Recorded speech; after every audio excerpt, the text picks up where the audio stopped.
I'm a hero, I'm for hire, I'm a seller, I'm a buyer. Conversations with me in my lounge as the screen. You know me, Matt Morgan, subject board, follow him. I'm the comic man.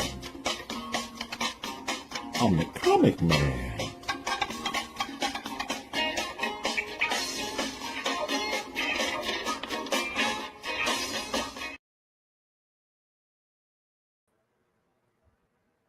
Oh, hello, true believers. You stuck up on me again. I was just doing some reading. A little underrated series from the early 80s, Dazzler. Little thriller homage for Halloween there, huh? All right. Well, anyway, welcome to another episode of Comic Conversations, where I talk to somebody, a new person every week from the comic book community, and making his first appearance on camera on the Heroes for Hire Comic Club channel. He's been in the chat a lot, but this is his first time on the panel. It's not a panel, it's just me and him. But anyway, just give a big warm welcome to JSS Brooklyn. Hi, everybody. How are you? How you doing? Very well, sir. Thank you, man. Good to see you. We got W. Boggs is in the chat. He says, Matt, JSS, have a great show. Thank you, Hey, Boggs. Will.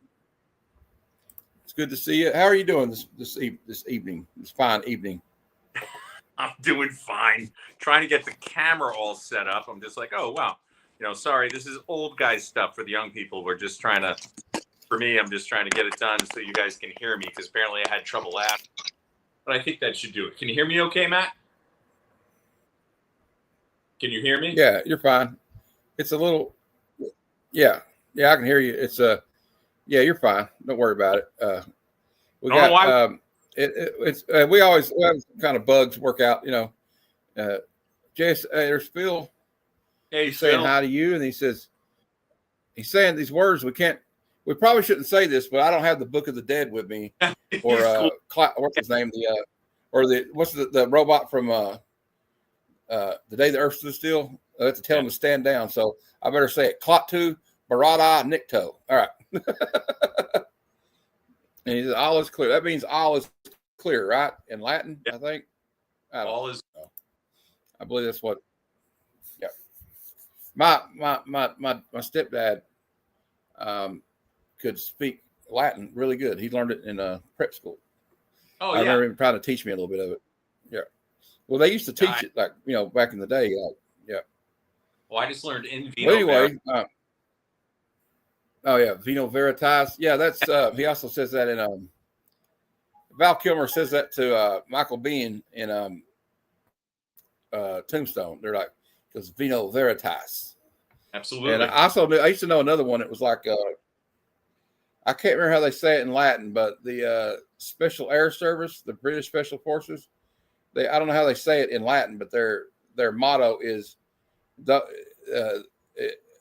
who dare win. So correct. I don't know how you say that in Latin, but yeah, that's. But anyway, it's not the History Channel, so we're not going to talk about military history or anything. We're going to talk about comic books and everything. I hope you're doing good, and I really appreciate you coming on the show.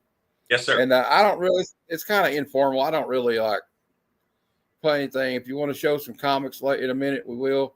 I only start out with like a couple of like general questions. I used to have like a whole list, and I would go through the list and I felt like I was Chris Farley interviewing Paul McCartney on Saturday Night Live, and that one skit where he's like, "Do you remember that time when you were in the Beatles?" Anyway, I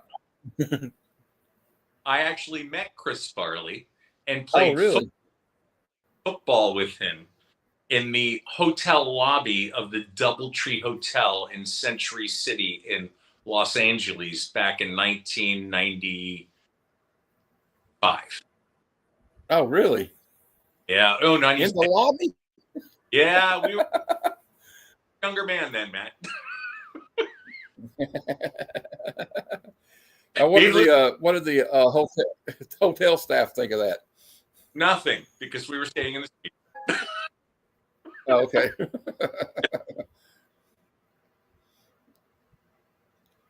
It was quite fun. It was when Chris Farley.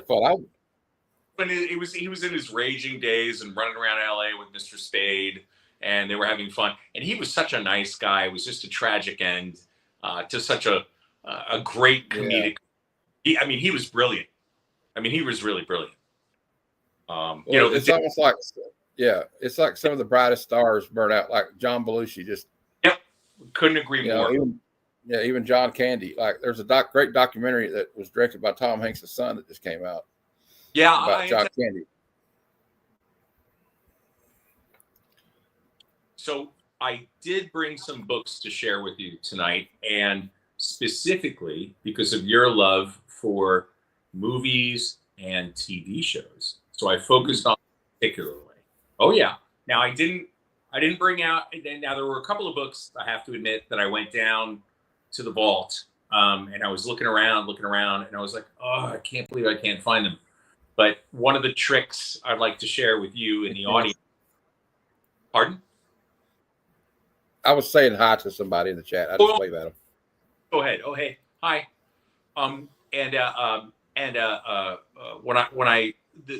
What's interesting is that, just to share with people, is that I don't catalog my books. They're just I purposely do that because I just try to work my mind as much as I can, and it provides enjoyment for me to go through the stacks. I feel kind of like Gandalf in the library. And it's kind of cool because I'm just like, oh my goodness, I didn't know I had that. Now, sometimes it's not good because I'm like, oh, I shouldn't have bought that. But it does, for me, it keeps me, it provides me mental clarity in order to go through the stack. And it's kind of cool in a way. And also there are some books I just, will never show on YouTube, stuff like that. It's reserved for friends like you and family and stuff like that if they come to the residence.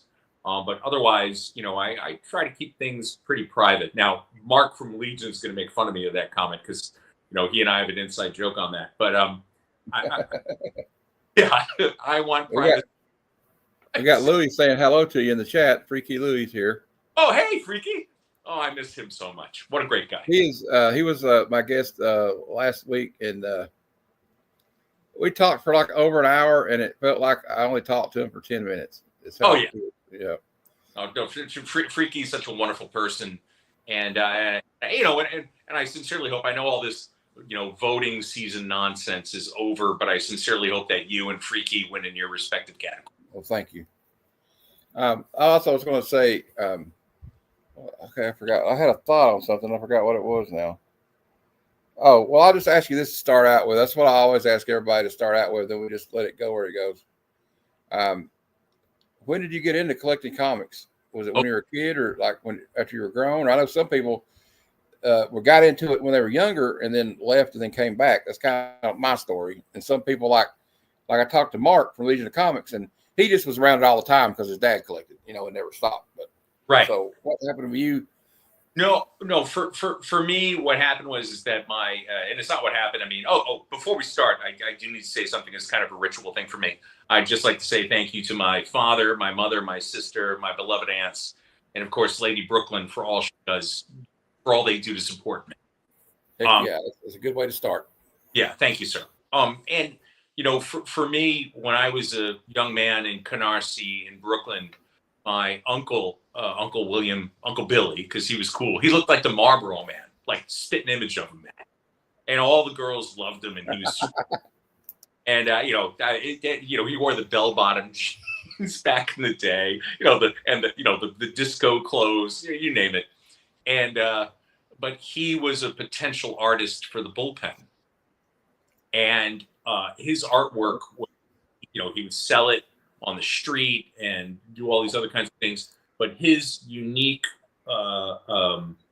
way of being able to copy books, and I'm sorry, I wish I could find it in the stack, but I don't want to take up too much of your time. It's somewhere.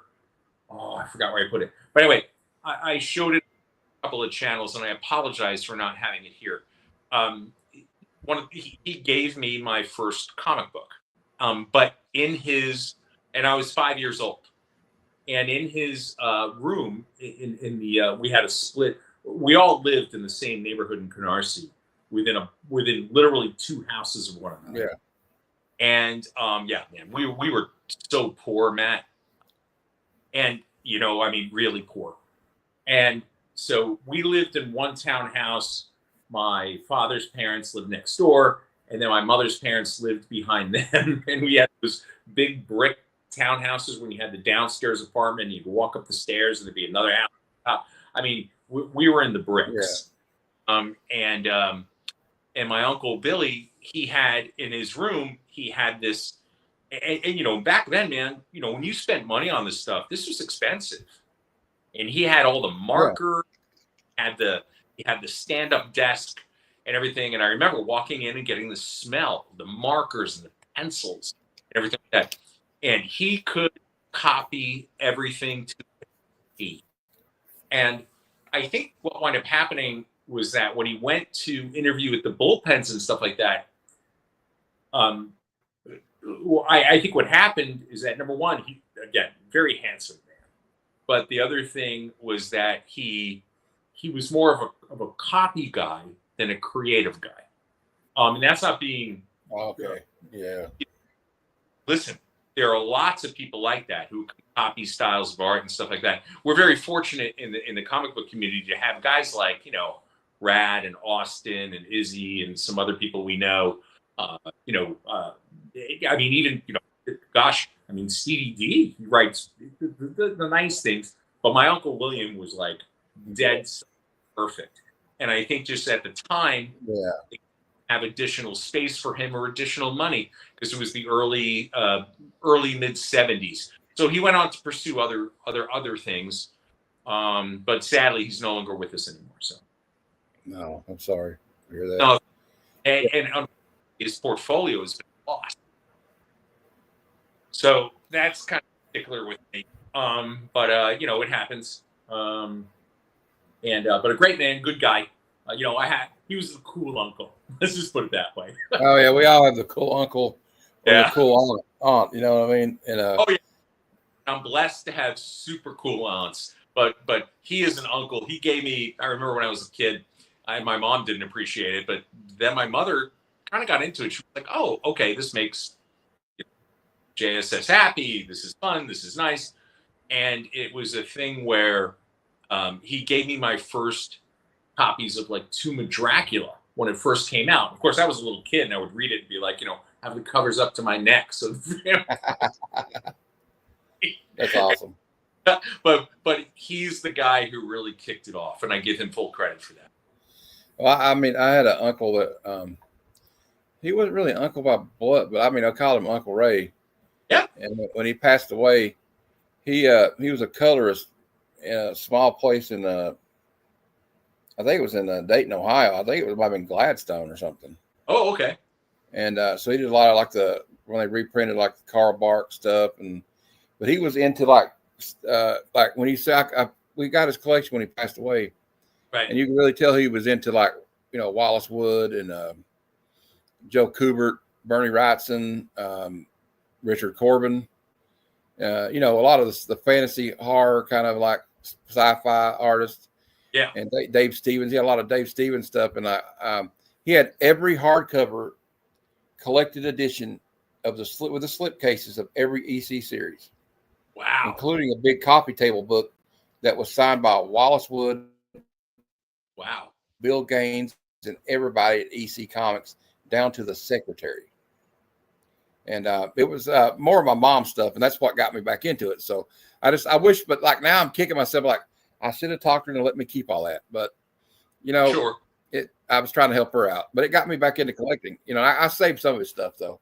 But Of course. yeah, but I was just saying that because we always have somebody, an older person in our life that mentor. I had another cousin like that too. Like he was the one that would like show me like Nightmare on Elm Street or like give me like the first Metallica album or like, you want to listen to this? Here, check this Black Sabbath tape out if you like Ozzy Osbourne. He was one of those people like, you think that's cool? You should check this out. Or like if I was reading G.I. Joe, he'd be like, well, if you think that's cool, you should check out G.I. Combat, or like our Army at War. So Actually, he kind of went me down that where I got into all the war books, I got the. Oh well. Next time we get together, I'll show all the war. I mean, the war book side. Oof, gosh. I mean, I actually just got a really great war book Okay. now. Just got it back. I'm pretty excited about it too because it came in an ultra high grade. Hey, Brian, we got Brian here.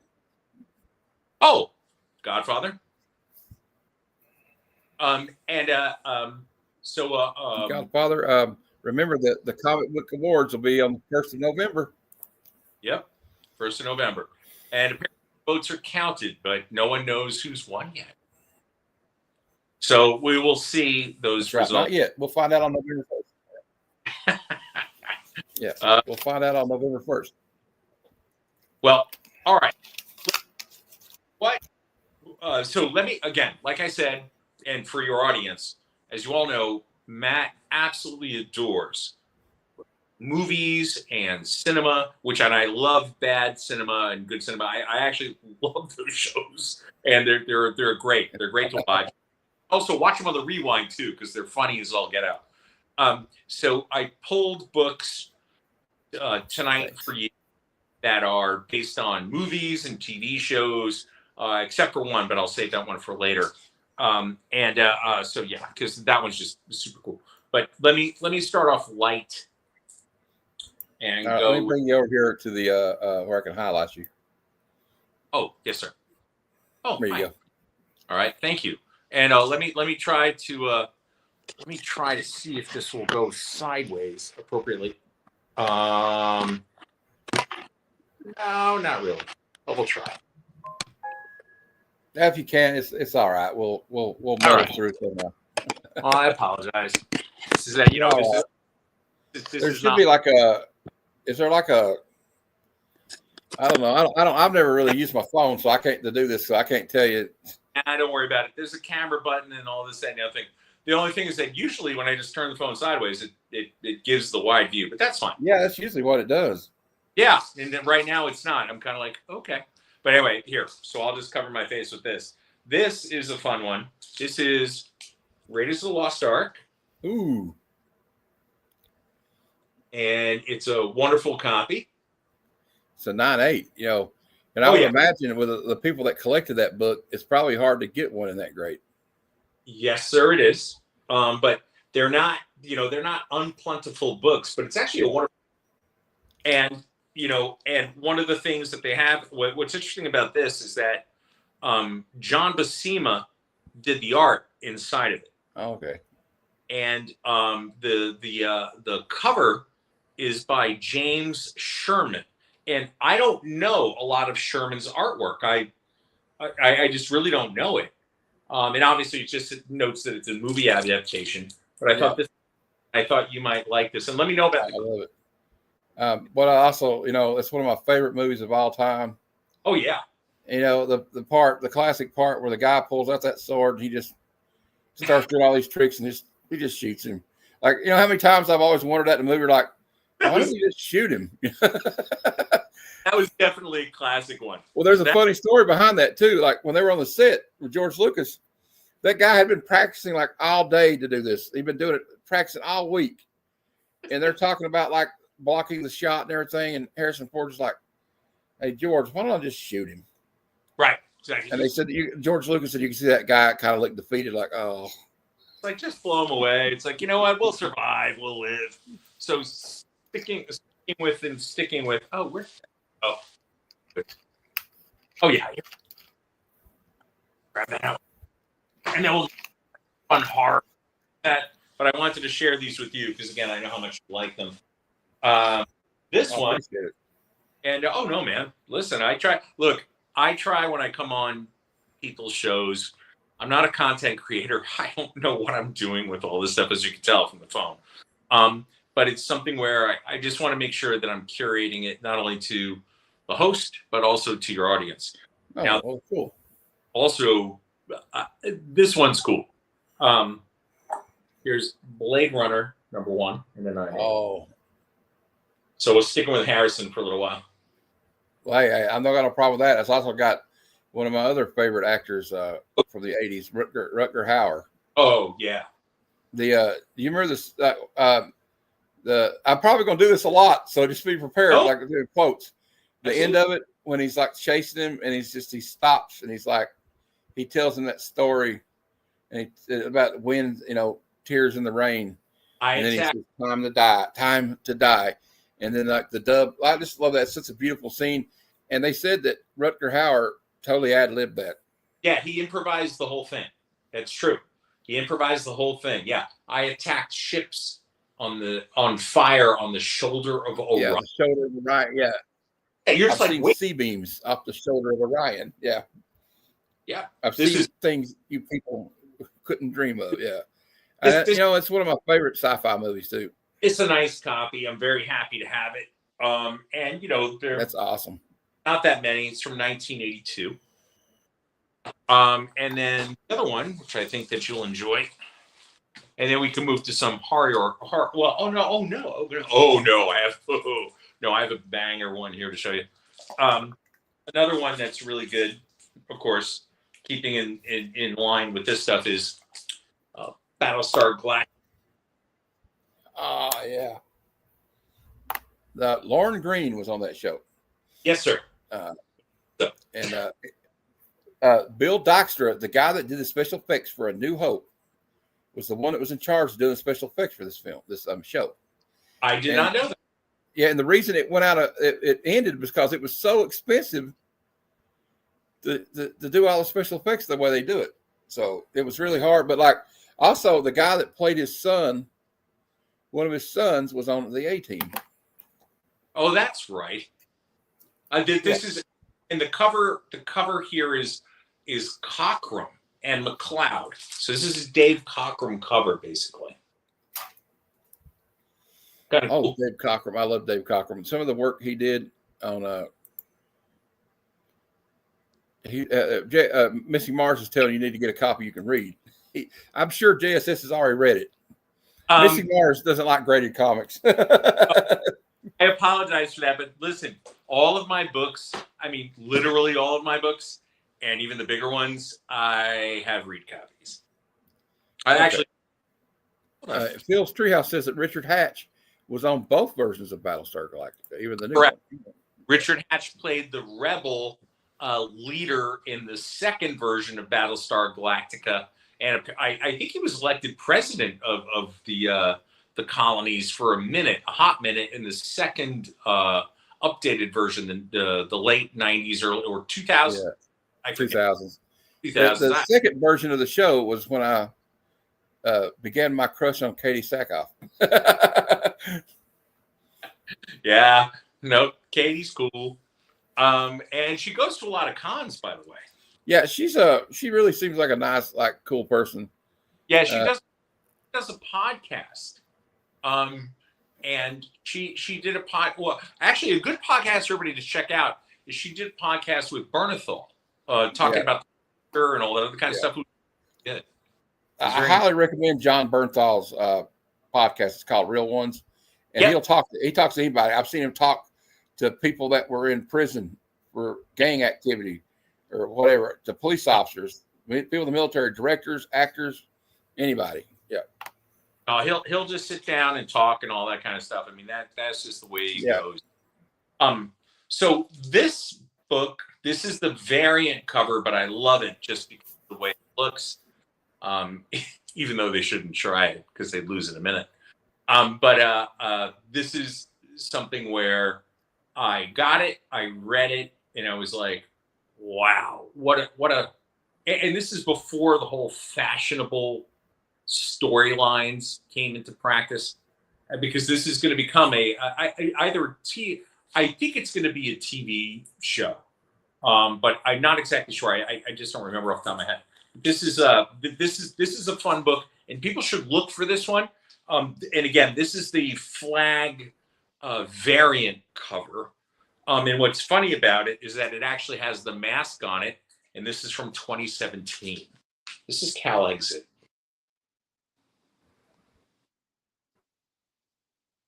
Now, for those of you who are not familiar with this is basically like a pre-modern Civil War book. And this came out and if you notice, before anything happened, the bear has a black mask on. So it's a very revolutionary book in many, many Oh. ways. Right. And there's another cover, there's an A cover, but the whole thing though is that this cover I just thought was cool because of the flag cover. But when I read the story, I found it amusing. But the whole thing about it though is that it's an interesting book that has been optioned given all this stuff. But anyway, it's really neat. The cover's great. The story's good, actually, and also but it's hotly charged. Just for everybody who's regardless of your political views, it's very hot. I'll have to check that out. I'm not familiar with that one. Oh I'll no, check that one out. I'm not familiar with it. Well, the other big book that's not a big book, but for me it is because I enjoyed it very much. The other big book that I highly recommend for people is Alien Legion, and I have that somewhere, but I put it back away and that's back downstairs. But Alien Legion is a great read, and they had a Matt, geez Louise, what do they call it again? The Marvel, when they do the thick magazines, like the Death of Captain Prestige format. No, the ones before that. Yeah. Graphic novel. A graphic novel. It's basically a Marvel graphic novel, and Alien Legion did one of those. But the series itself is one of the best reads I've ever had in my comic book. And I'm talking about this like besides the Batman, and no, it wasn't a Treasury. No, it wasn't a trade paperback. It was a bloody hell. Square bound. Yeah. What? It's like the Marvel graphic novels. It's what they published, like the first New Mutants and the first Death of Captain Marvel in. Oh, I think he's talking about. Taylor said like Epic or something like line of Marvel, like they did the Carl Potts art. It's fantastic. He said Alien Legion. Oh, talking about Alien Legion. Yeah. Well, Taylor and I are friends, and he gets it. He understands. But anyway, so besides, but Cal Exit is an excellent read. I highly recommend it. And also, I'm not a spec person. I don't do that. I'm not involved with any of that. I don't care. My collection is my collection. But if you are a speculator, Cal Exit's going to go through the roof in a few months. And it's just the way it is. So shall I get on to Halloween stuff, man? Yes. That's my favorite time of year, as you can tell. Absolutely. Absolutely. So, start off. Hold on a minute. Go ahead. Just, I got it. It's my mom. I have to answer. I understand. This is my first interrupted show with a phone call, so that's pretty cool. I'll take it.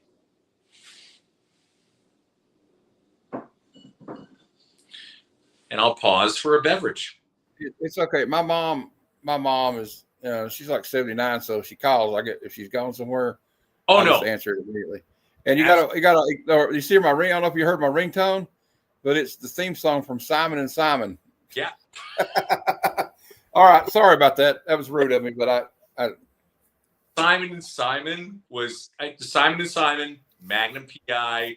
Oh, come on, Fall Guy. I mean, jeez. I mean, you can't get. Oh yeah, Fall Guy.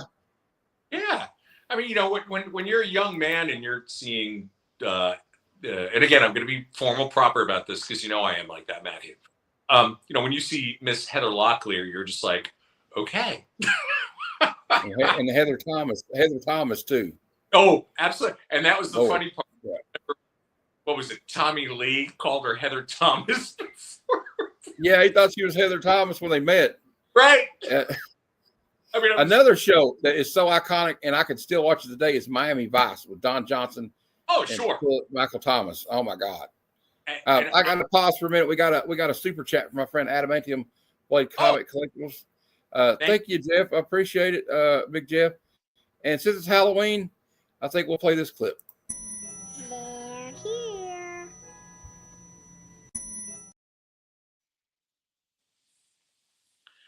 Well, speaking of they're here, I will begin with a small little reboot book, and then we'll get to the major Halloween books. Again, Matt, I made sure I curated them for you, my man. So the first one we'll start out with was the kind of failed reboot of Werewolf by Night in 2020. Oh, cool. Yeah, We had another recent one, but I like the cover. Yo, it's cool. It's pretty cool. And Did you see the special episode they did for Halloween about 3 or 4 years ago? Oh, it was black and white with Man Thing. I love. Oh my God, the one with Werewolf and Man Thing. Yeah, I showed my Man Thing. God, that delete that. I showed book. Man. We'll cut it out in post. Yeah. I'm always just like, oh, don't say that. The comic book Man Thing I showed off was on Matt Likes Comics was a 9/8. Hold on. Just give me 1 second. Okay. Come here. Oh, here it is. Yeah, perfect. Good. Oh, because I didn't put it back downstairs yet. So since we're talking about Man Thing, here we go. Just to show your audience. This is Man Thing number 1. Oh, hold on. I almost did a tape pull on this Dazzler comic. Oh, don't do that. So this is I'm just trying to get back in the board. Okay. Number 1. I screwed it up. Oh, what happened? These bags suck. Well, they're too tight. They're too tight. The bags are too tight. Well, these days. Anyway, we'll continue. So anyway, I just wanted to show that this is the Origin of the Man Thing retold. And I usually don't show books twice, but for you, man, I'll do that. Oh, cool. I got that one. Yeah, this is nice. It's a nice book. And, it was nice getting I mean, again, these books from the 70s, when you get them in that high grade, you just cool. And most of my books are self-submission. Okay. Did you submit any? You submit them when you go to like cons and stuff too? Typically no. But I usually the reason why is that I prefer to send them directly to either CG or my good friend EGS. I use EGS, and a lot of people criticize him, but he has great stuff. As a matter of fact, hold on a minute, because Tony doesn't get any credit, and he's a small business owner. And when people should really give him a lot more respect than they do, because his stuff. Oh yeah, I'll show this one because we got my friend Stick Boy said, "What kind of show is this where Matt lets people show off their Man Thing?" And I'm going to play this clip for him for saying that. Oh my! So okay, Matt, this is one of the. So this one I just sent in. I was lazy with it and everything, but it's a great cover to start off the spooky. This is The Witching Hour. 50, Ooh, yeah. And it was graded by EGS. Look at that label. That label's kind of cool. No, what Anthony does, what Tony does at EGS, you can pick a custom label what you want. Oh. And he'll go ahead and he'll grade it, and he'll send a certificate of authenticity and all that kind of stuff. And again, he's a small business. The cases are good. Oh yeah, I can see that. They look solid. Oh no, it's a solid. Trust me, it's a solid case. And the other part of it is that, the best part is that I sent it to him. I sent him so let's just put it this way: 2 books round trip. I mean, you have to pay your freight there, but to send him 2 books and get them encapsulated and stuff like that was less than $100. And he's a nice guy. You can pick up the phone and talk to him. And I'm very happy with this book. I mean, I could have purchased a higher grade and all that stuff, but this was something that was sentimental to me because I bought it when I was younger. And I sent it, I sent it into him and I said, "Hey, Anthony, what can you do with this?" And again, for the community, just to say, look, again, take a look. It's well done. It's high quality. And here's the thing. He's a small businessman competing with these corporations. Yeah, and yeah. Product is very good. So I'm not saying I'm not going to be a jerk and say send him your action number 1. And I hope Anthony, if he sees this, he doesn't get insulted by that, because he's an excellent grader and he knows what he's doing. Yeah. I understand post market and all these other kinds of things.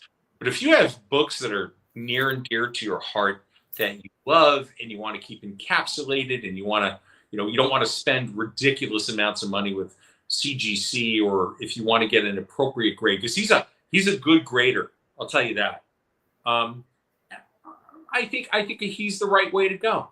And that's my opinion, and everybody's entitled to their own. But a good man, good company, and he is accessible. And it used to be like CGC when they first started, Matt. I used to talk to those guys on the phone every day. Guys and girls on the phone every day. And I'm not going to mention her name, but I remember the receptionist, I'd call her and she'd be like, "Oh, hi, John." Like, hi. And, we'd talk and catch up. And the reason why is that was how CGC started. Mm-hmm. Now they're a large corporate enterprise. I still think that they're the best at it. As a matter of fact, on that note, to share with you, because this is one of the things how we met, it's Instagram. I'm on Instagram, John from Brooklyn. So Matt, when we met, I know I was passing these out, but I just figured I'd share this because we're speaking about different companies and stuff like that. And then I want to get back to comic books, because that's me. But I thought you might find this fun. This is Death Dealer card from PS. Yeah. It's only an 8, which I was really wicked mad about. And then they have the back and the number. Yeah. But these are great.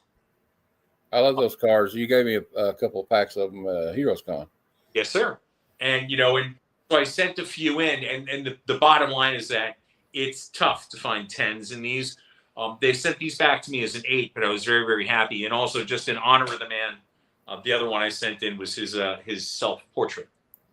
Oh yeah, I got that one.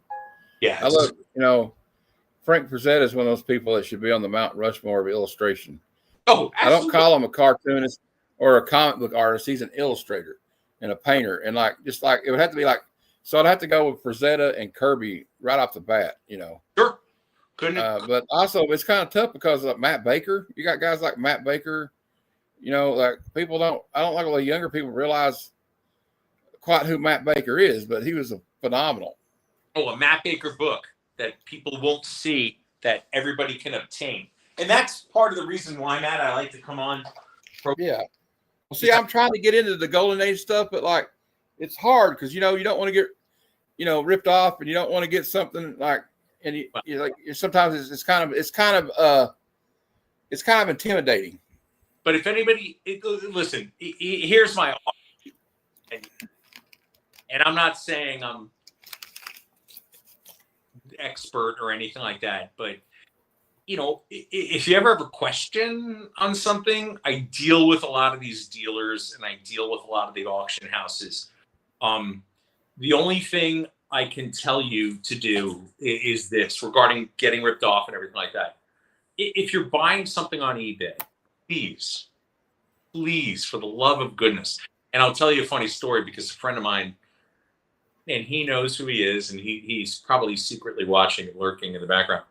But no matter what, when you see a book on eBay, write down the grading number, whether it's CBCS, PGX, I don't care, CGC, EGS, write them down. Look up the grader's notes. Make sure that, number one, it's a legitimate book, and make sure that you do your research on the seller. Just look at their stars, how long they've been there, what they're selling. How many items they have for auction. Yeah. For sale. Right. I mean, when I see sneaker guys selling comic books, I get a little suspicious. And so should you, and so should everybody. So One of the interesting things I found though is that it's a very important thing to do, so you can make sure that you find out the grader's notes on the books. Is it a book that can be rehabilitated if you are one of those crack and try to get an upper grade book? And that's mostly for dealers. For me, I'm a buy the grade. I'm sorry, buy the book, not the grade kind of guy. Yeah. And I know, seriously, I mean, I just like to have books in my collection. So I that, and I had all the high grade, high end books, and during COVID, I was just like, really, you want to pay what for that? So anyway, but I think that, so sorry, Matt Baker. Let me just do this so I don't lose my train of thought. But anyway, I have a question after this too. I want to ask you about something about the five books. So as far as it goes, this is a very interesting book that's affordable and that people can get instead of going back to the old times. This is Tour d'Affaires #2.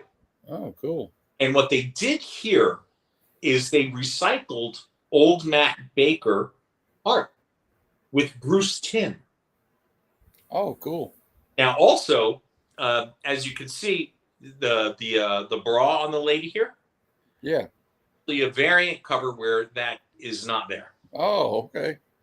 So yeah, Bruce Timm's in a lot of those. Like, I've been eyeballing a couple of his all crime special books. yeah, Bruce Timm to the cover for it. But since you brought up Matt Baker, I mean, it explicitly says featuring Matt Baker artwork, and that's this, nice. where this is kind of like this is comic book CGI for old artists. Yeah. What they're doing is they're taking artwork of unfinished stories or unfinished panels, and they put them into modern work. And this book is particularly tough to find. So I was pretty happy because what it says is 40 pages of classic 50s romance. So you know what you get. The question I had was like, I'm crazy enough to try to be getting into like the pre-code horror, like, and I was looking at a book. Oh, but I was looking at these books, but like the price was like all right, but I was wondering, like if there's certain questions you need to ask these guys, like, and also I want to tell people what I think you need to do. If you're going to buy a book that's over like $50, especially, you need to ask them to send you as many pics as they will possibly send you and give you all the details on the book. But I just needed a question on like, even if you got something like, say, there was a Tales of Suspense, or not Tales of Suspense, Suspense Shock Stories or whatever they call them. Well, you know what I'm talking about. And yeah, and like it looked good, but like I don't know, like what I'll send you the pictures later. Okay, let's not talk about it now. But it's like I want to know if like it's worth the money they're selling it for. I don't really know. I need a second opinion on it. So. Well, when we get into the discussions, and again, this is, by the way, just so everybody knows, after Heroes for Hire tonight, I am done till next year. I appeared on Matt Likes Comics twice, and I appeared on Rob Fat Stacks for Cancer Research. And the reason why I do this is to not only, I mean, Matt's a gentleman, and he approached me about this at Heroes Con, and I, of course, agreed. And it's something where it's important to not only help your friends, but also to try to help the community. But I prefer not really. You prefer to be behind the camera, in the shadow.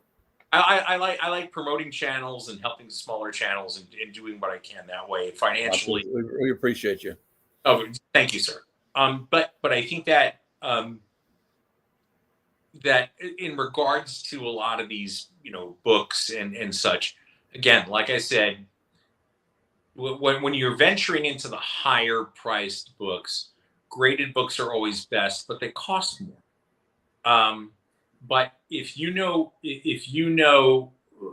but buying online books you haven't seen in person that are high-end books, you really need to, it's difficult. And the reason why is because, like Matt, you and I could look at a pre-code horror book or a Golden Age book and flip through them and we know the page count. We know what the difference between cream and off-white pages are.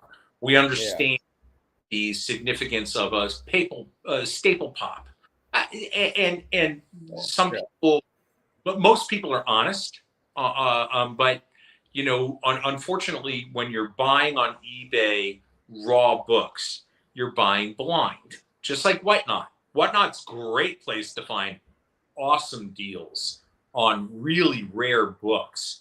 But the whole thing, though, is that you also have to accept the consequences that you might spend $50, $150, $200. And Matt, look, I'm not.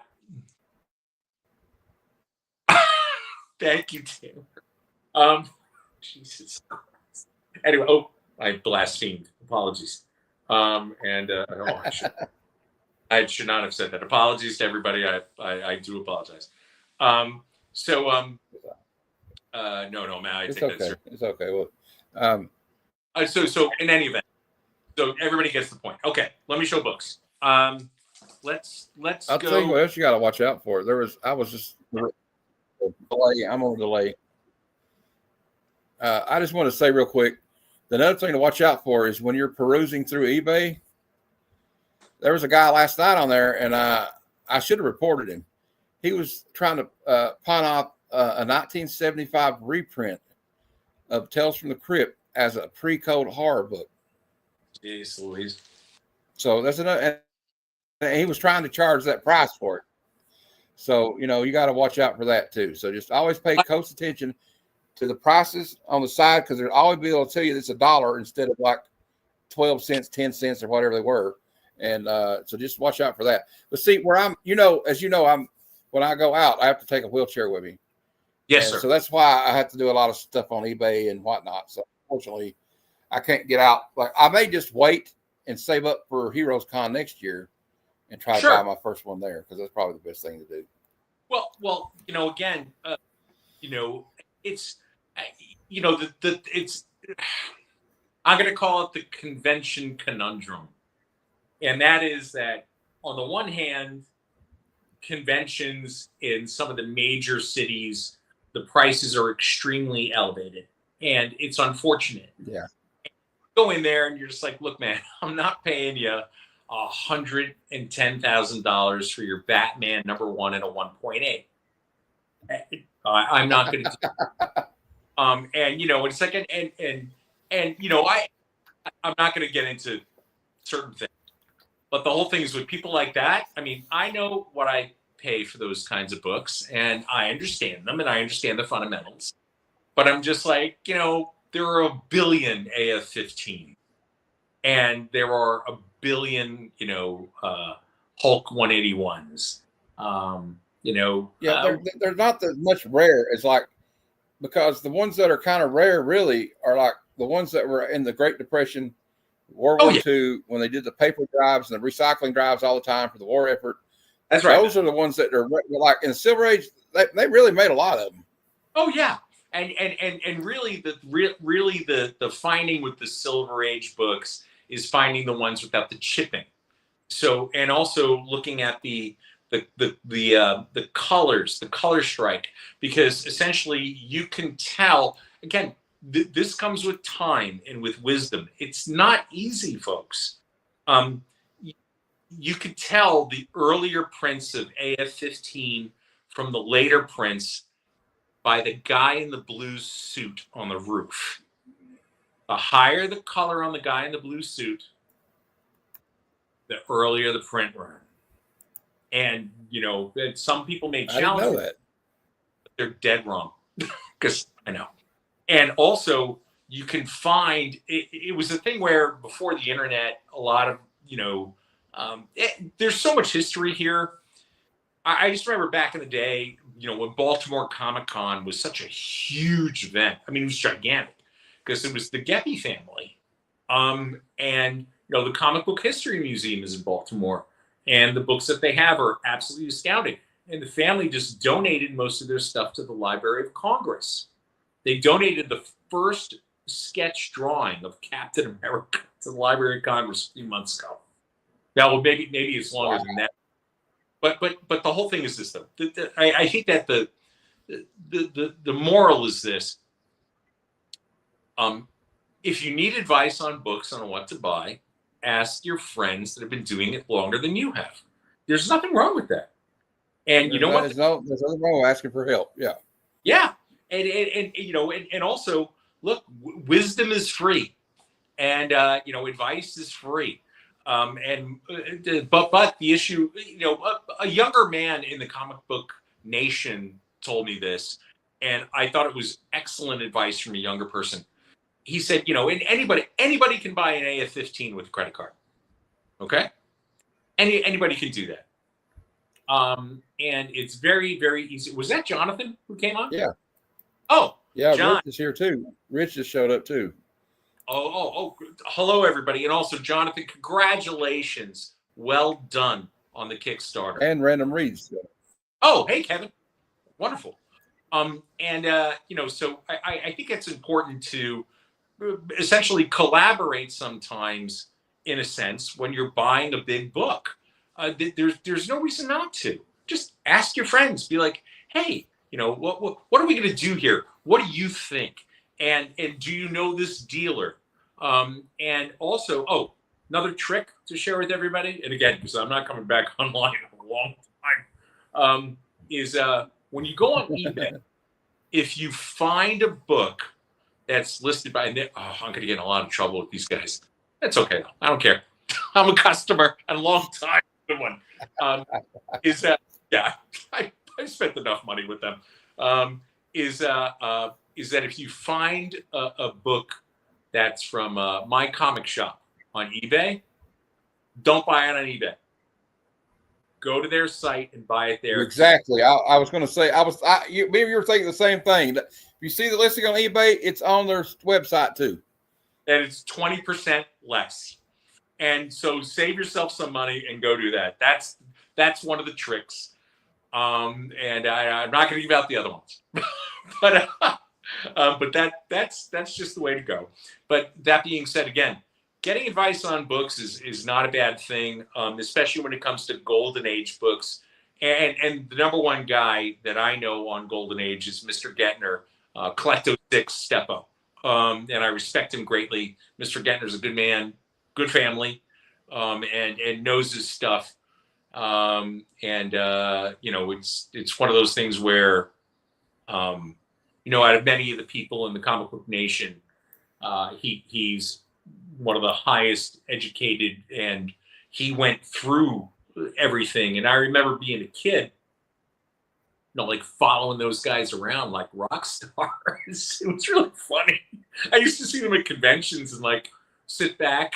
And again, there was no internet, people. There were no cell phones. There was nothing.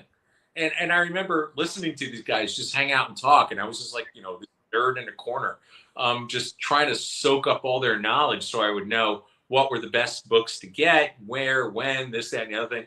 And yeah, so there it goes. So talk to the people. All right, Matt, let me show horror books so everybody doesn't get bored. Okay. We'll start off with a light one. It's an old label, but it's still a fun book. This is the Legion of Monsters in a 9.6. All right. And again, old label, but great book. A lot of fun. A fun series. Yeah, fun book. But I mean, this cover, because of the new age of the MCU, if you want to call it that anymore, who knows? Is that and also Evel Knievel on the back. Oh yeah, of course. You got the evil. Is that the Evel Knievel toy cycle? The one you could wind up and does anything Evel Knievel was cool. So anyway, the cover itself having all these great characters in one place. When you're looking at Man-Thing, Morbius, Werewolf by Night, and Ghost Rider, it's just really fun. This is a good one. I enjoyed this. That's nice. And then. This should have been a 9.8, by the way, and I'm really peeved it's not. But I'm not a Kraken case guy. I'm just like, you know what? I got the DMV person at CGC on this one. That's how I put it. This is the first appearance of John Constantine. oh, I love that book. It's a great book. And also, I was looking at the back, and I was like, "What the hell is this?" I had this in the back as like a reader's thing. I was like, "Wait, what?" I was like, "Oh, hold on, I have to look at that because I forget that this is a. Actually, I have to look that one up. That's Saga of the Swamp Thing 30. I don't even know what the hell it's doing in there. But anyway, Who's the artist of this cover? I forgot. oh, this is a Stephen Bissett. Okay. So again, not very well known, but Stephen Bissett did some pretty good work, and this is one of them. And then the other one, again, not happy with the grid, but it's cool. This is the first appearance of Bob Gatling, who I loved in the series in the first season. I didn't appreciate the second season. And Lady Johanna Constantine. Ooh, yeah, Sandman. Yeah, this one. You know, I have the other Sandman book, but this was cool because again, I wanted to get Lady Joanna and John Constantine to make sure that they're together and snugly. And Yeah. And I have. It was when that series came out. It's just like, what is this? I was just like, what is this? Oh, but it's like, I mean, it's like nothing I'd ever seen before. It's like, it reminds me of when I first read Preacher by Garth Ennis. Oh yeah. I'm like, what am I reading here? This is not like your average comic book. Right. Yeah. And let me show at least one. Hold on. Since we're on the Ghost Rider thing, I don't want to show off all the bigger Ghost Rider books because again, I don't like. I don't know. I have an issue with people who come on sometimes and show unobtainium books because again, you can get a credit card or do whatever you want. But the whole thing though is it's nice to show books that people can get and that they're out there, and that's what I try to share with everybody because they're cool. They're what I collect, and I hope that people enjoy them. This is Ghost Rider 34. Oh, cool. And it's just a great cover. Oh yeah, that's an amazing cover. And I remember the first time I saw it, I was like, yoink! I was like, I'm getting that. And again, it's fun, and of course, a Lego ad in the back in the day. But the whole thing is that this is classic Ghost Rider stuff. Mm-hmm. Where they show him in full fury, and and the person who did this cover was Don Perlin.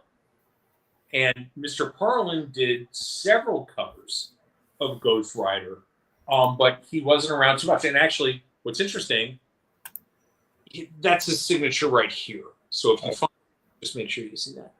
Okay. That's, what, some of the Ghost Rider, some of the best covers when I was a kid, like just Johnny Blaze, just one of those characters. Like I think every adolescent man or boy just loves Ghost Rider, right? It's one of those things. Sure. Well, hey, look, man. I mean, it's one of those things where after I had my first kid, I was ordered to stop riding a motorcycle because it was called a donor cycle back in the day. Oh yeah. Well, my stepdad, when he was a little bit younger, he would go to the local drag strip and race his Chevelle he had. Cool. And what their nickname was for the guys that drag race the motorcycles? Organ donors. Organ donors. Yeah.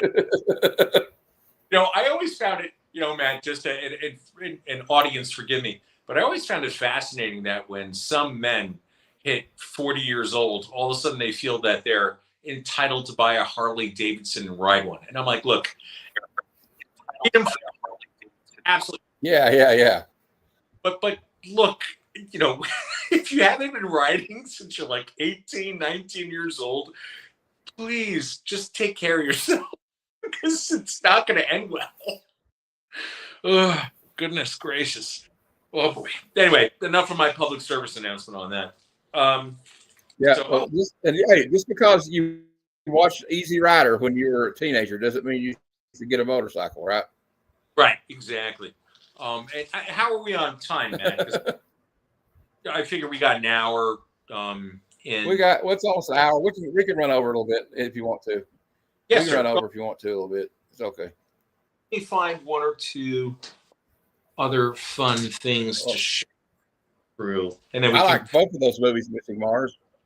I like both of the Nicolas Cage Ghost Riders, Missy Mars. So I don't know why anybody would knock it. I thought it was great. Oh, what? Nick Cage? Nick Cage's awesome. Well, let me Yeah, he show. was saying Missy Mars said people knock Nicolas Cage Ghost Rider, but I loved it. Yeah. Oh, I love Ghost Rider. Ghost Rider was great. Nick Cage is great. Yeah. I don't not like anything that. I mean, what was the movie Pig that he was in about a pig that sniffs truffles? I was like, that's Nick Cage. Yeah. So let me show this, and I'll show one more. Okay. This book is one of my. Well, no. Let me just show this, and then we can call it. This book. Okay. What do you want to do? And no, sir. What would you like to do, Matt? We can go a little longer. I don't care. We'll go about 15 more minutes or so. Oh, no, I got him for you, man. So this book is cool. It's one of my favorite covers by an artist I genuinely like as a person. I think you met her as well. This is by Jenny Frison and Son.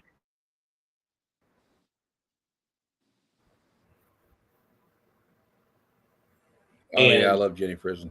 Well, no, and she's a nice lady. We met her at Heroes Con. I thought she was a very nice lady.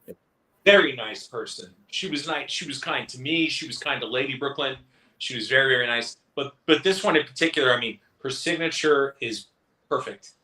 And the thing is that, you know, it's just this cover. So many people covet this cover. Apparently, it's kind of difficult to find in a way in higher grades. I know a lot of people have them in 9.6s. I really haven't looked it up, but I'm just happy to have it. And I enjoy Miss Frison's work very, very much. All right. Ooh. Oh, this is a book with a read copy on the back. That's funny. So we'll show this. This is the first appearance of the Living Mummy. Oh, cool. This is a good one. This is fun. This is an underrated book. If folks read it, you'll really enjoy it. It's really cool. And it's fun, and it's a nice book. And again, I have the reader with it, which I was like, oh goodness. So you know, I mean, it's a great book. It's a lot of fun. See, there you go, Missy Mars. He's got a reader copy of it. See? Yeah. Oh, Missy? Oh no, hold on, Missy. Ah, see.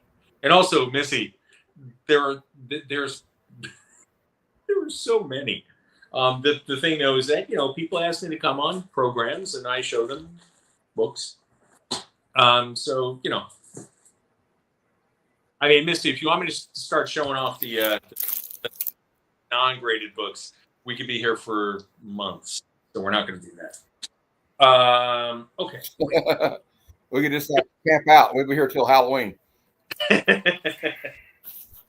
All right. Well, speaking of Halloween, let's do this one first.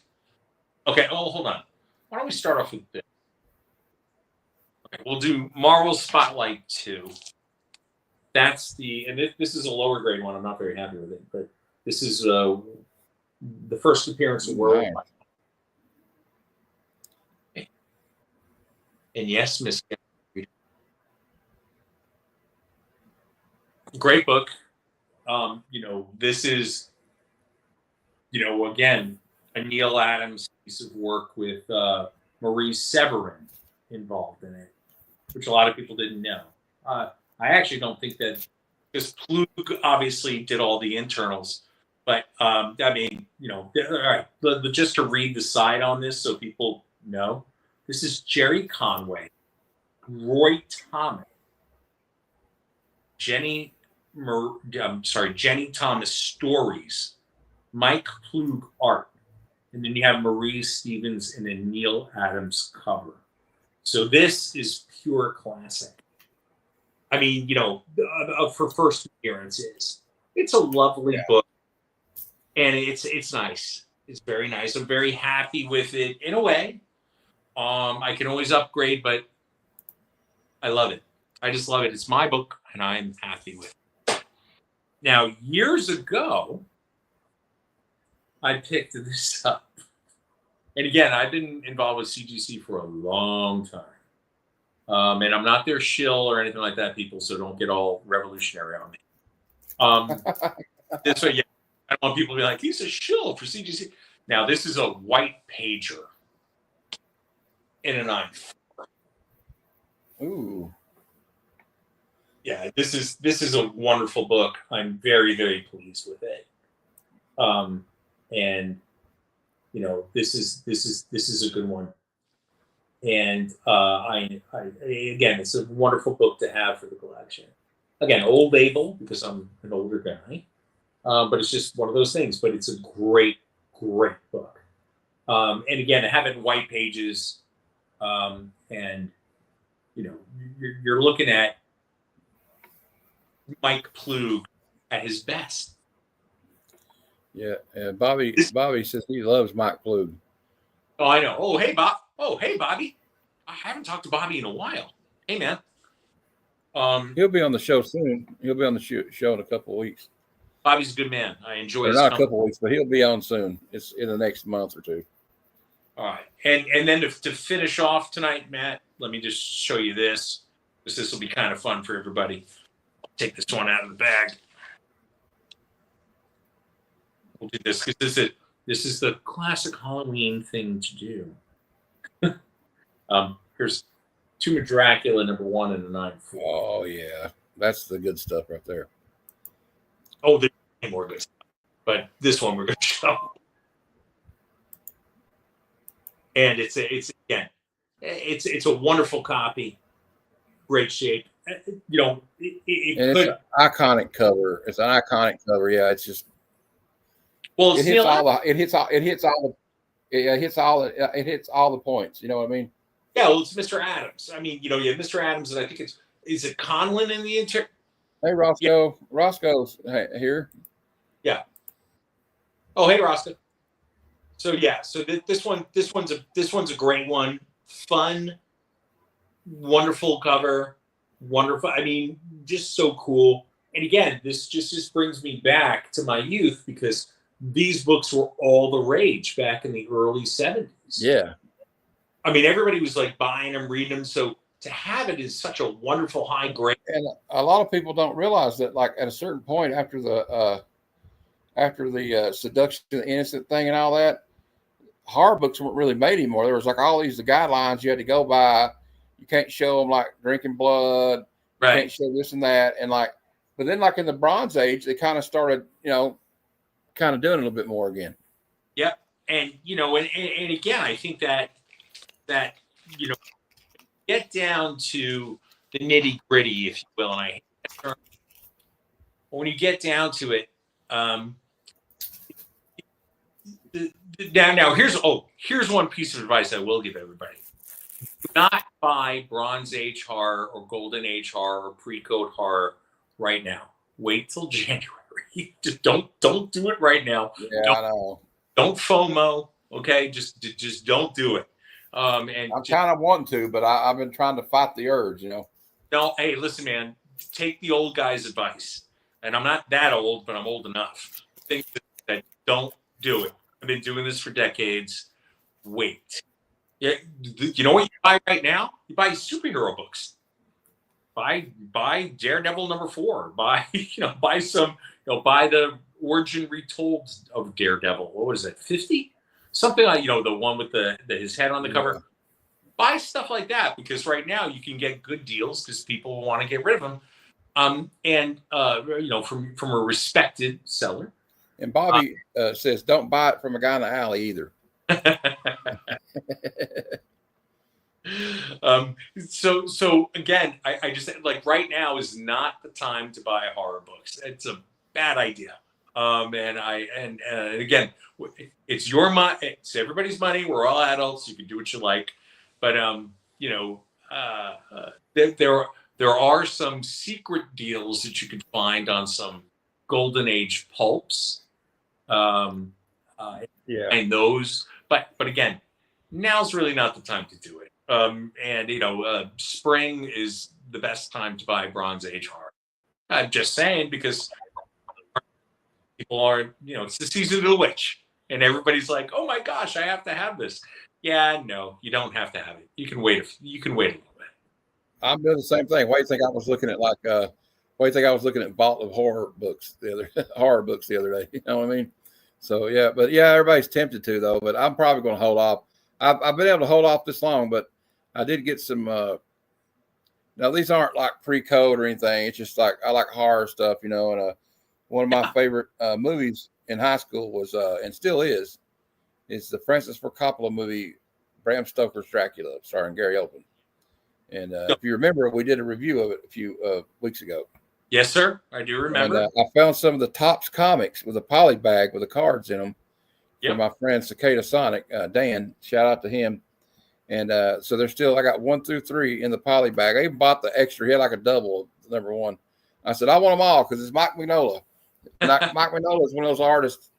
When I first saw his work with Hellboy back in the day, I was like, you know what? I like this. This is like, he's outside the box, right? He's not trying to draw like John Romita Sr. or anybody like that. It's his own style. Sure. He made it his own. Like he did the comic book superhero stuff for a while, but then he realized, and by the way, if anybody, I highly recommend this documentary. It's called Mike Mignola Drawing Monsters. He said, I really just want to do what I want to do and draw monsters. I don't think Matt, his wife said, well, then you do what you want. I don't want to do. I don't want you to be stuck in something you don't want to do. So his wife encouraged him. But it's a really good documentary. Check it out. Also, Dave Stevens' Drawn to Perfection is another great documentary. And Fire and Ice about Frank Frazetta is a good one, too. And but also shout out to Sarah Frazetta, who's keeping her grandfather's legacy alive. I actually just got one of her books, one of Sarah's books. She signed it for me. Where is that? Awesome. Oh yeah, no. Well, all right, somebody told me she was Heroes, and I didn't even see her there. No. The grandson was there at Heroes Con. Sarah was. Sarah did a thing. It's okay. where the heck? Pardon me. Where the heck? Hold on. Wait, well, just 1 second, then we can call it. Just give me. All right. This is right here. Here she is. Okay. She did. I have 2 copies. I have 2 signed copies of this. This is what Sarah. So they're basically with the Frazettas. You have the ones. There are 2 family lines here. I'm not going to get into any of it. I'm not going to comment. Whatever it is. But from the son, the grandson, I bought a book at Heroes Con. Great kid. And everybody probably met him. He was manning the booth the whole time. Hardworking young man. Very nice young man. But this was the book that Sarah sent out that she signed. Oh. Yeah. It's called Fine Lines. And it's from the Frazetta Girls, which you should subscribe on YouTube. Yeah, I already am. Yeah. And they're great. And then it's too big for me. Quite frankly, it's a very heavy book. But he sold me the hardcover slipcase of the Gallery series of Terror, which is very thick. The very thick black book. They had a couple of soft covers, but they incorporated one with the slip cover. But hold on, I'll get it for you. Just give me a second. Sorry, I'm getting old, Matt. It's okay. Let me pull this one out here. Because this one's a wonderful, wonderful book. I actually kept it in the thing. So what the kids did is they put together this thing, and it's really cool. This. Oh, nice. And it's a slipcover book, and then it has. It's cool. And I was like, okay. And again, I don't even have my white gloves on with this, which I'm just like, So yeah. So I'm just gonna set this down here now because I don't want to mess it up with my fingerprints. Yeah. That was super cool. It's my grandson, and the Frazetta girls. Sarah is a wonderful, wonderful person. They're both great people, and being able to interact with them and have nice conversations with them and stuff like that, they're just absolutely great. And the family, and also fun fact about Mr. Frazetta, he's from Brooklyn. So makes me happy. And I just loved his and he did a lot of great covers for like the paperbacks back in the day when they did the Robert E. Howard stories. Oh yeah. And movie posters. He did the poster for The Gauntlet with Clint Eastwood. I know for a fact. And he did I think he did the artwork for the poster for It's a Mad, Mad, Mad World. Well, he was supposed to do the poster for Star Wars and for Battlestar Galactica. But what happened was, and if you watch this, I already kind of knew this, but if you watch the Frazetta Girls on YouTube, you'll learn that what happened is that he just became a strict adherent to where I'm going to own my art. He was exactly, yeah. He said, look, I'm going to own the rights to my artwork. You can use it, but I own the rights. And what happened is some people said, no, you're work for hire and I own the rights to your artwork. And he said, I'm not doing that anymore. And I believe that he was the seed for the genesis of the Image Guys. I agree. And thank you, Matt. It's just he was one of the first guys, and also if you want to learn about image rights and actors and all this other kind of stuff, read Leonard Nimoy's book, I Am Spock, because none of these actors and actresses would have any rights at all, and probably not many comic book artists if it wasn't for Mr. Nimoy. And a lot of the WWE wrestlers are like that. They don't own none of their likeness. They sign a contract. And that's it. And the other thing about Frazetta, like that, he really stuck to his guns when it came back because, he came from the time like the same places like Steranko and all these other guys like Kirby and Wallace Wood. Oh, Shooter. Shooter. They got screwed over like all the time. And like the other thing is like when you like one of the things that bothers me is like that story, the documentary about Bill Finger. That's one of the saddest stories I've ever heard. And like Jim Steranko said, every time I met him, I had to loan him money. He didn't have a dime. Right. And, and then, of course, Bob Kane, whose ego he could probably carry in 2 suitcases. But, like, did you ever heard the story about that Steranko told at a con? They said, let me tell you about the time I met Bob Kane. He said Bob Kane was like, how you doing, Jimmy, baby? When he walked away and kind of tapped him on the cheek like he was like like a hood in a Frank Sinatra movie of the 50s. And Steranko said, the more I thought about it, I stewed about it. So the next day, we were in San Diego, and I saw him in the hallway. I walked up to him and went, how you doing, Bobby, baby? And walked off. And I was like, you know what? If it was anybody but Steranko, I would not have believed that story. Oh, if it was Shooter, I would believe it. Yeah. Yeah, well, Shooter. You never heard the story about that when Shooter got fired? Oh, And George Perez and all of them had a party. Yeah. No, those guys, all those guys, God bless them all. And I, as a younger man, I was very fortunate. And who's here? Lady Fantastic. Oh, hi. No, it's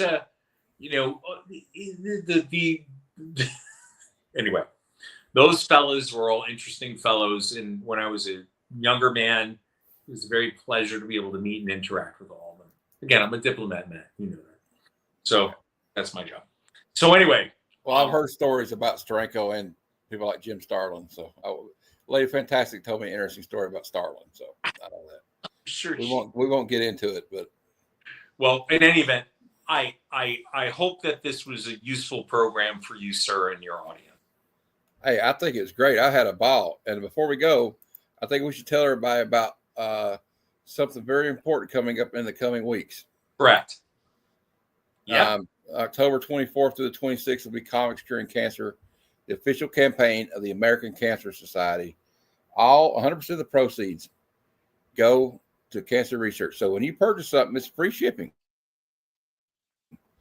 All those super chats that Rob's Fat Stacks takes for Oni Slabs every weekend, and all that stuff, all that money, and all the revenue he gets from his channel goes into paying for like the shipping costs and the materials and everything it takes to ship all this stuff out. It's very important. And I lost my stepfather 6 years ago, and I think everybody's been touched by this horrible supervillain called cancer. So let's all get together and Superman punch it into oblivion. Absolutely, sir. 110%. Now, there's one last thing I got to talk about, and shameless plug. Well, it is my channel, so I don't know if it's shameless. No. But I do a little, this is Halloween month on my channel, and as John knows, and everybody in the chat probably knows, from all my posts on Instagram in the last 3 weeks, I'm posting a lot of like Bernie Wrightson art and stuff. That I love Halloween. It's spooky season. It's Halloween month on the Heroes Try to Hire channel, and all the good and bad cinema movies are going to be scary movie related. So coming up, and this is the only thing I'll talk about, and we'll leave Friday at 6 p.m. Eastern on this channel, another episode of Good Cinema. We're going to be reviewing Fright Night, starring Chris Sarandon and Roddy McDowall. That'll be great. I'm looking forward to that one. And John, I really appreciate you coming on, man. This has been awesome. I'd like to thank the awesome chat. Everybody's been active in the chat. Wonderful. All the people that stopped by. And look here, you got Missy Marshall's JSS. This was excellent. Thank you. So Thank there you go. And I'm glad that your last appearance for a while was on my channel. So much love and respect to you. Yeah. All right. Yeah, I'll have to invite you. Need to see Missy Mars. We need to get you on the show too. So, but anyway, for now we got to go. But like Uncle Stan used to always say, until next time, true believers. Excelsior. Come, son of Jarrell! Kneel before Zod! Snitchy boochies.